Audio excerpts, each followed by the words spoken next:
नमस्कार, सलाम, सत श्री अकाल। आशा करता हूँ आप सभी स्वस्थ होंगे। दोस्तों, आज हमारे पास है महिंद्रा थार BS6 2023 मॉडल और इसमें जो है प्रॉब्लम आप देख सकते हैं, इसके ऊपर लिखा भी हुआ है E35 नो स्टार्ट अलाउड। अब E35 नो स्टार्ट अलाउड का क्या मतलब है? जैसे नीचे लिखा हुआ है फिल DEF, जबकि गाड़ी में कोई प्रॉब्लम DPF के यानी कि यूरिया गाड़ी में ऑलरेडी है, उससे रिलेटेड कोई भी ऐसा इशू नहीं है। और जो DPF की प्रॉब्लम है वो भी काफ़ी तरह की होती हैं। ये नहीं है कि आपने फ्लैशिंग कर दी और आपका काम हो जाएगा। कुछ चीज़ें होती हैं जो हमें खोलना पड़ता है, मोटर चेंज करनी पड़ती है, या हमारा पाइप्स जैम हो जाएं, या फिर यूरिया मोटर जैम हो जाए, काम ना करे। तो काफ़ी तरह की ऐसी चीज़ें होती हैं जो अलग अलग तरीके से काम करना पड़ता है। अभी नॉर्मली जो है इस गाड़ी में जो फंडा हमें मिला है वो ये है कि काम इसका ऑलरेडी हो चुका है, बट जो कोड्स हैं वो बैठे हुए हैं फ्लैश डेटा में, और फ्लैश डेटा में इसका चेंज करना पड़ेगा। वो हम करेंगे एक्सटूल XT70 की मदद से। सबसे पहले हमें जाना है डायग्नोस्टिक में। मैं पहले आपको यहाँ पे लिखा हुआ है नो स्टार्ट अलाउड, फिर भी आपको स्टार्ट करके दिखा देता हूँ। ये देखिए चाबी, गाड़ी स्टार्ट नहीं हो रही है। इग्निशन ऑफ करेंगे, फिर से ऑन करेंगे इसका। अब हमें सीधा जाना है इंडिया, महिंद्रा,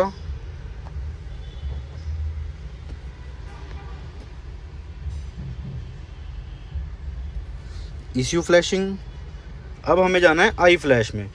दोस्तों, ये लेटेस्ट वर्ज़न है इसका 9.01, जो कि लेटेस्ट अभी रिलीज़ हुआ है। और इसमें क्या क्या सुधारा गया है और पहले से क्या इम्प्रूवमेंट है वो मैं आपको बता देता हूँ। पहले क्या था, डायरेक्ट ऑटोमेटिक का कुछ था नहीं इसके अंदर, सिर्फ मैनुअल था। मैनुअल सिलेक्शन करते थे। अभी नॉर्मली भी यूँ मान लीजिए हमारे पास थार है, तो हम इसमें जाके अगर ऐसे करेंगे, उसमें दो देखिए हमारा ऐसे आ जाता था miss match in win and model number. तो इसको हम ओके करेंगे, बैक जाएंगे। अब कोई फंडा नहीं है मिस मैच वगैरह का, डायरेक्ट आपको जाना है ऑटोमेटिक स्कैन पे, यहाँ पे करेंगे ओके। ये देखिए हमारा विन नंबर और मॉडल नंबर आ चुका है, यहाँ पे करेंगे ओके। इसने बता दिया है वेरिएंट है Thar LXD automatic 4 wheel drive hard top BS6 गाड़ी है, यहाँ पे करेंगे ओके। और ओके करने के बाद अब हमें जो है इसका मेन जो काम करना है वो ये है कि ECM को फ्लैश करना है। EMS जैसे कि यहाँ पे लिखा हुआ है EMS, इसको हमें फ्लैश करना है। यहाँ पे जाएंगे हम ओके। ये हमारी नॉन टैक्सी गाड़ी है, टैक्सी गाड़ी होगी तो टैक्सी पे क्लिक करेंगे, नॉन टैक्सी गाड़ी है इस पर क्लिक करेंगे। अभी जो फंडा मेन है वो है ये ओल्ड DPF या न्यू DPF। तो ओल्ड DPF जो है 2023 अप्रैल से पहले आया था, जिसको हम कहते हैं ओल्ड DPF। और जो न्यू DPF है 2023 अप्रैल के बाद आया था। 2023 20 अप्रैल के बाद जितनी गाड़ियां हैं सारी न्यू DPF वाली हैं। अगर फिर भी आपको अगर कोई शक होता है कि गाड़ी जो है कस्टमर को भी नहीं पता है कौन सा मॉडल है, तो आपको क्या करना है, बाहर जाके उसके बोनट खोलेंगे, DPF के ऊपर भी लिखा होगा। अभी मैं आपको पहचान बता देता हूँ, उसकी पहचान क्या है। एक मिनट। सबसे पहले जाएंगे हेल्प में। ये देखिए आइडेंटिफिकेशन प्लेट पे अगर NG के हाईलाइट किया हुआ है तो वो न्यू DPF है। अगर NG के वहाँ पे नहीं लिखा हुआ है, ऐसे जैसे कि आप देख सकते हैं N लिखा हुआ है, यहाँ पे N लिखा हुआ है, अगर वहाँ पे N नहीं लिखा हुआ है तो वो जो है ओल्ड DPF है। यहाँ पे भी NG के लिखा हुआ है।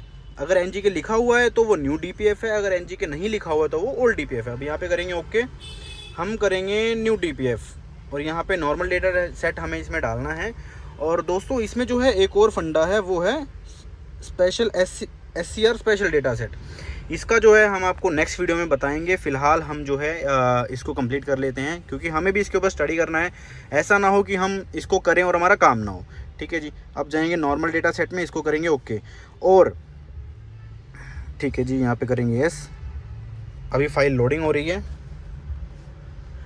डाउनलोड करते टाइम दोस्तों, जब भी लोडिंग फाइल होता है, डाउनलोड करते टाइम आपका इंटरनेट अच्छा होना चाहिए। ये चीज़ हम बार बार बताते हैं आपको। कोई भी काम करते हैं, जहाँ पे भी इंटरनेट की ज़रूरत पड़ती है, आपका इंटरनेट अच्छा होना चाहिए। अदरवाइज़ आपकी अगर कोई भी एक 1 या 2 हेक्स भी आगे पीछे हो गया तो आपकी गाड़ी बंद हो जाएगी और वो दोबारा स्टार्ट नहीं होगी जब तक आप उसको सही तरीके से दोबारा फ्लैश नहीं करते हैं। ठीक है जी। अभी लोडिंग फाइल हो रही है, इसको डाउनलोड होने देते हैं। वीडियो काफ़ी लंबी हो जाएगी तो इसको बीच बीच में पॉज भी करते रहेंगे। जैसे कि आप देख सकते हैं डाउनलोड सक्सेसफुली हो चुका है। यहाँ पे करेंगे ओके।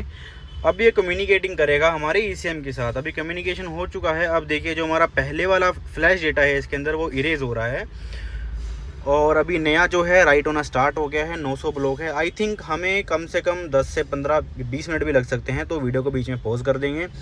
और जो दोस्तों फ्लैश डेटा है वो चीज़ अलग है और जो ईप्रोम डेटा है वो चीज़ अलग है।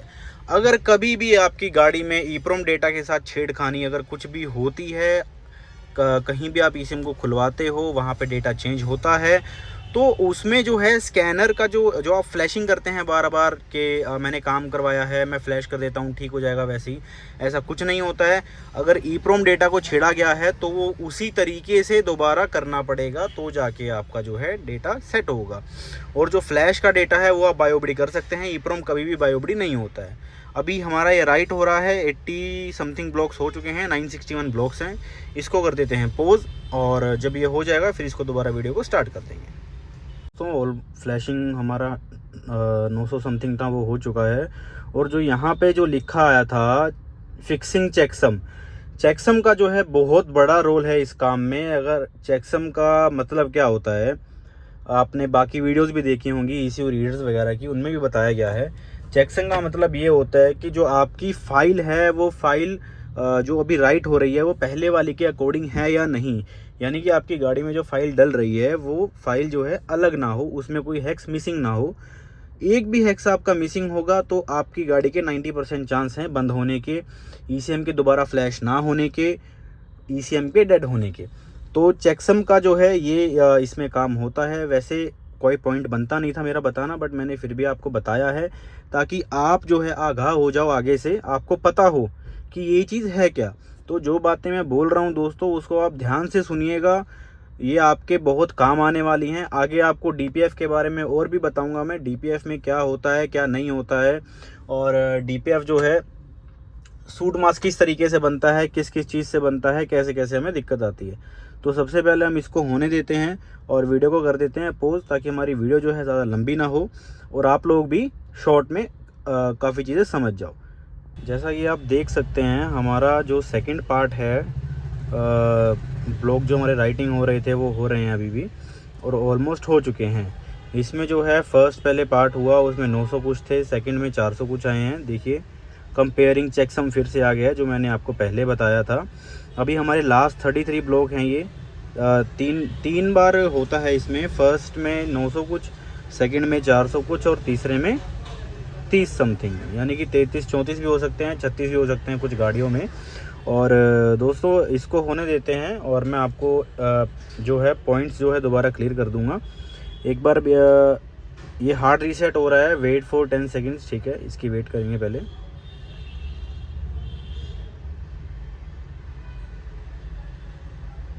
ठीक है जी,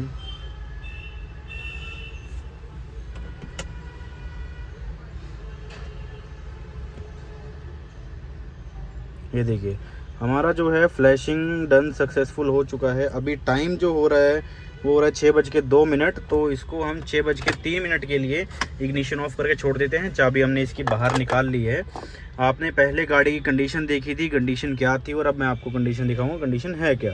तो दोस्तों वही चीज़ मैं आपको दोबारा बता रहा हूँ कि मेरी बातों को आप ध्यान से सुनना। ये आपको हर इंसान नहीं बताएगा, बांटने से ज्ञान बढ़ता है और हर इंसान जो है अपना काम जो है किसी को बता के राज़ी नहीं होता है।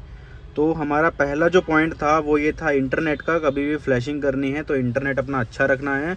दूसरा जो हमारा पॉइंट है वो ये है कि मैं ही एक्चुअली भूल गया हूँ क्या बोल रहा था, तो मैं आपको वैसे ही नॉर्मली बता देता हूँ ऊपर से। फर्स्ट आपने चेक करना है आपका इंटरनेट अच्छा हो। सेकंड मैंने आपको वो बताया था कि कैसे आपको फ्लैशिंग का जो है कैसे किस हिसाब से चेक करना है, जो कि हर कोड जो है, मैंने आपको पहले ही बताया था, हर कोड जो है ये नहीं होता है कि वो डेटा का ही इशू हो। कुछ काम ऐसे भी होते हैं जो हमें हाथ से करने पड़ते हैं, जैसे मैंने आपको पहले बताया था। अब हमारे 60 सेकंड हो चुके हैं, इसको करेंगे ओके। पहले हम गाड़ी स्टार्ट करके दिखाते हैं आपको। सबसे पहले तो एरर चेक करेंगे। अभी बैक जाएंगे,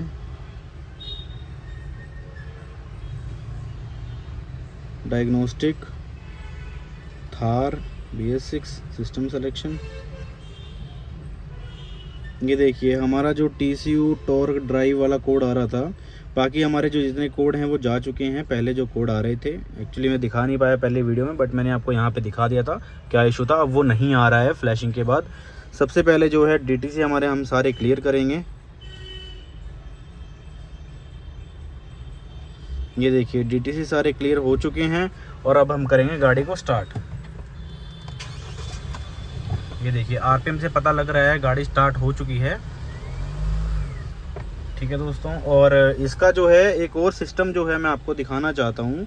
जो हम इसका जो इंफोटेनमेंट सिस्टम है, इसकी जब फ्लैशिंग करते हैं तो उसमें भी एक ऑप्शन है, एक एक्स्ट्रा ऑप्शन है, वो जल्द ही आपको देखने को मिलेगी। इस मंथ के एंड तक मेरी एक वीडियो आएगी, आप उस वीडियो को ध्यान से देखना। एक कॉन्फ़िगरेशन का ऑप्शन होता है इंफोटेनमेंट सिस्टम का, वो भी हम इसमें ऐड करेंगे। जैसे कि आपको दिखाएं, ये सीधा ऐसे खुल रहा है। ठीक है जी। इसके साथ ही एक और कॉन्फ़िगरेशन का ऑप्शन आएगा, वो भी मैं आपको बताऊंगा किस काम आता है, किस काम नहीं आता है। ठीक है जी। और देखिए गाड़ी हमारी स्टार्ट हो चुकी है, लाइट सारी जा चुकी है। ये ट्रैक्शन कंट्रोल की लाइट है, ये आती रहेगी क्योंकि हमारी गाड़ी जो है टेढ़ी खड़ी है। और फ्लैशिंग मैंने आपको करके दिखा दी है। ये दोस्तों फ्लैशिंग करना कोई बड़ी बात नहीं है। जो बड़ी बात है वो ये है कि उस चीज़ को समझना, हमें करना क्या है आगे। अगर हमें पता ही नहीं होगा कि फ्लैशिंग का हमें करना क्या है, क्या नहीं करना है, तो उस डिवाइस का कोई काम नहीं है जब तक आपको खुद को नॉलेज ना हो। तो इस वीडियो को आप ज़्यादा से ज़्यादा शेयर करना उन भाइयों के साथ जो ऐसे काम में फंसते हैं। मैं आपको DPF के बारे में भी बता देता हूं कि DPF जो है सूट मास बनता कैसे है और क्यों बनता है। सबसे पहले तो DPF कोई प्रॉब्लम नहीं है, सूट मास बनना कोई प्रॉब्लम नहीं है, ये नॉर्मल है। मैक्सिमम जो है, अगर हम इंस्ट्रक्शंस फॉलो करते हैं, अगर हम गाड़ी का मैनुअल पढ़ते हैं और उसका इंस्ट्रक्शन फॉलो करते हैं, तो हमारा जो है DPF जो सूट मास का रीजनरेशन का आता है, हमारा चोक होता है, वो कभी होगा ही नहीं। तो फर्स्ट ऑफ ऑल ये होता है कि कई बार होता है जो इंजेक्टर्स हैं उसमें कोई इशू आ जाए, कोई आपका टर्बो की पाइपलाइन में इशू आ जाए, कोई एयर मास सेंसर आपका ख़राब हो, एयर फिल्टर गंदा हो, हाई प्रेशर पंप ख़राब हो, आपका टर्बो ख़राब हो, EGR ख़राब हो, कहीं पे भी आपका अगर इन सब चीज़ों में से इशू आता है तो 100% आपका सूट मास बढ़ेगा ही बढ़ेगा। और मैक्सिमम केसेस में होता यही है, किसी का टर्बो ख़राब होता है, किसी के इंजेक्टर की पाइपलाइन का इशू होता है, किसी के इंजेक्टर नॉकिंग कर रहे होते हैं, तो उनका सूट मास कम कभी होता ही नहीं है। तो इन सब रीज़न की वजह से सूट मास बनता है। और सिर्फ सूट मास नहीं होता है, उसमें काफ़ी तरह के कंपोनेंट्स होते हैं जो हमें क्लीन करने पड़ते हैं अगर हमारा सूट मास डाउन नहीं होता है। तो फर्स्ट ऑफ ऑल सूट मास हो गया, जो कि यूरिया की ऐश से बनता है। सेकंड हमारा आयरन है, और तीसरा जो है कार्बन है। आयरन और कार्बन दोनों जो है इंजन ऑयल से बनते हैं। इंजन ऑयल जिस मटेरियल से बनता है उसमें काफ़ी सारे मटेरियल डाले जाते हैं और उससे जो है हमारा कार्बन और आयरन बनता है। आयरन को मेटल भी बोल देते हैं, जो हैवी कंपोनेंट है एक, और वो जो है जल्दी निकलता नहीं है गाड़ी से, तो उसको क्लीन करना पड़ता है, वो जलता नहीं है। DPF रीजनरेशन के थ्रू वो जलता नहीं है, तो उसको क्लीन करना पड़ता है। और दोस्तों आशा करता हूँ कि आपको ये वीडियो पसंद आई होगी। बाकी आपका कोई अगर कोई भी क्वेश्चन हो तो आप मुझे कमेंट कर सकते हैं, या फिर मेरा नंबर है, मुझे व्हाट्सएप कर सकते हैं आपका कोई भी क्वेश्चन हो तो। और काम जो है हमने Xtool XT70 की मदद से किया है। और फ्लैशिंग को लेके भी मैंने आपको बताया, जैसे कि अभी एक कॉन्फ़िगरेशन का एक और सिस्टम होता है, वो भी मैं आपको बताऊँगा। स्पेशली इसी में काम आएगा आपका इंफोटेनमेंट सिस्टम में। और वीडियो को दोस्तों शेयर कर देना उनके साथ जो आप चाहते हो कि आगे बढ़ना चाहें, आप जिनको आप आगे बढ़ाना चाहते हो अपने साथ, क्योंकि ज्ञान बांटने से ज्ञान बढ़ता है। और अगर हम छुपा के रखेंगे अपना काम तो हम भी उतने लायक ही रह जाएंगे।